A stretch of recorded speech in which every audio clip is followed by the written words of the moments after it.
अस्सलाम वालेकुम दोस्तों, की हाल है? सब ठीक ने? अच्छा भाईजान, मैं हकीम मोहम्मद तौफीक अज एक नया नुस्खा लैके जिहड़ा ना तुहाडे भरावां दी खिदमत विच हाज़र होया।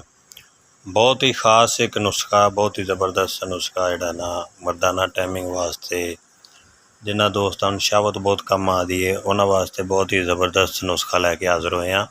इस नुस्खे विच ना दो चीज़ां तुहानूं दस्सांगे असीं, जिंदे इस्तेमाल नाल इंशाअल्लाह शहावत जिहड़ी 2 दिन दे अंदर ही वापस आ जाएगी।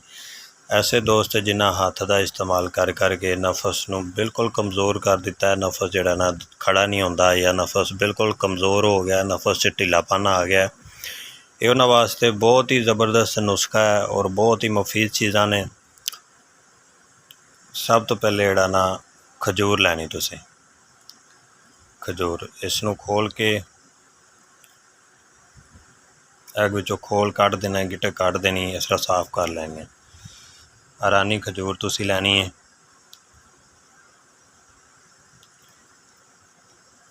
इस तरह इन्हां दे विचों गिटकां कढ़ के लैदा रख लैनियां और इस तरह जिहड़ा ना 2 खजूरां लैनियां तुसीं गिटक साफ करके ना,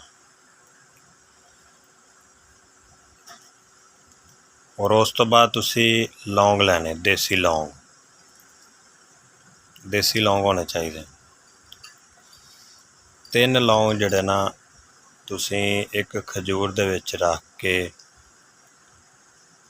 इस तरह इहदा तरीकाकार एक खजूर दे विच रख के तुसीं लौंग इस तरह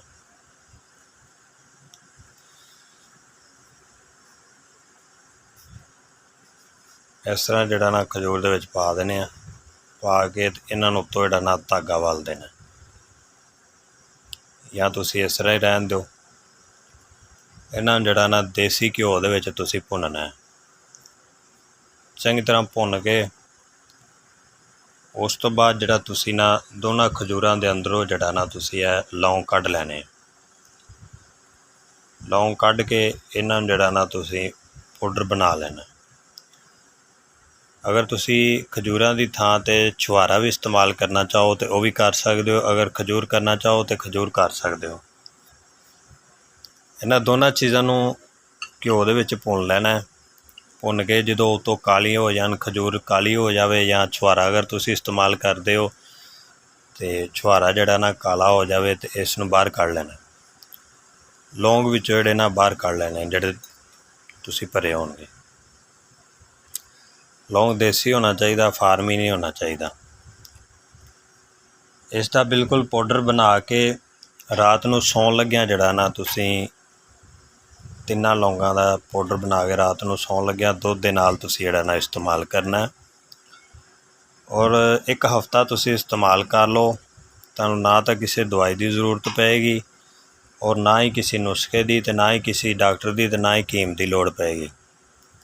और इंशाअल्लाह ये नुस्खा इस्तेमाल करन दे नाल नफस दे विच फुल सख्ती, जिन्हां दोस्तां दा नफस बिल्कुल कमज़ोर हो गया, नफस दे विच ढिलापन हो गया, या नफस दे जिहड़ा ना जान ही मुक गई, इसलों हत्थ दा इस्तेमाल कर करके या बीवी नाल सोहबत कर करके नफस दे जिहड़ा ना जान नहीं हैगी, या बीवी दे कोल जांदे जिहड़ा ना उस टाइम फारग हो जाते हैं। ये उन्हां वास्ते बहुत ही ज़बरदस्त नुस्खा है। यह नुस्खा तुसीं इस्तेमाल करो और इंशाअल्लाह तुहानूं इहदे तो जिहड़ा ना भरपूर फायदा होएगा। बहुत ज़बरदस्त नुस्खा है, आजमाया होया साडा नुस्खा है। जिहड़े दोस्त कहंदे ना शहावत नहीं आती, ये उन्हां वास्ते जिहड़ा ना लोहे तोड़ नुस्खा है। 1 हफ्ता इस्तेमाल कर लो, जे नफस थल्ले हो जाएगा तो फिर दस्या जे। शहावत इंज आएगी भी छड्ड ही गल दिओ, पूरी शहावत आएगी। अगर किसी नूं शहावत का मसला है तो वह लाजमी इस्तेमाल करे नुस्खा। इंशाअल्लाह 1 हफ्ते के इस्तेमाल नाल जिहड़ा ना भरपूर ताकत आ जाएगी नफस दे विच, शहावत पूरी हो जाएगी, हर तरह का जिहड़ा ना मर्दाना कमज़ोरी का मसला हल हो जाएगा। बहुत ही ज़बरदस्त नुस्खा है, इनू इस्तेमाल करो और साडे चैनल नूं सबसक्राइब करो, वीडियो लाइक करो, एक प्यारा जिहा कमेंट कर दिया करो अगर कोई नुस्खा वगैरह चाहिए, ताकि आइंदा जी अच्छी तो अच्छी वीडियो जिहड़ा ना उहदे विच तुहानूं कोई अच्छा बेहतरीन तुहाडे वास्ते नुस्खा जिहड़ा ना अपलोड करिए और तुसीं उन्हां तो फ़ायदा उठाओ। बहुत ज़बरदस्त नुस्खा है, इसनूं इस्तेमाल करो और फ़ायदा उठाओ और साडे हक च भी दुआ करो।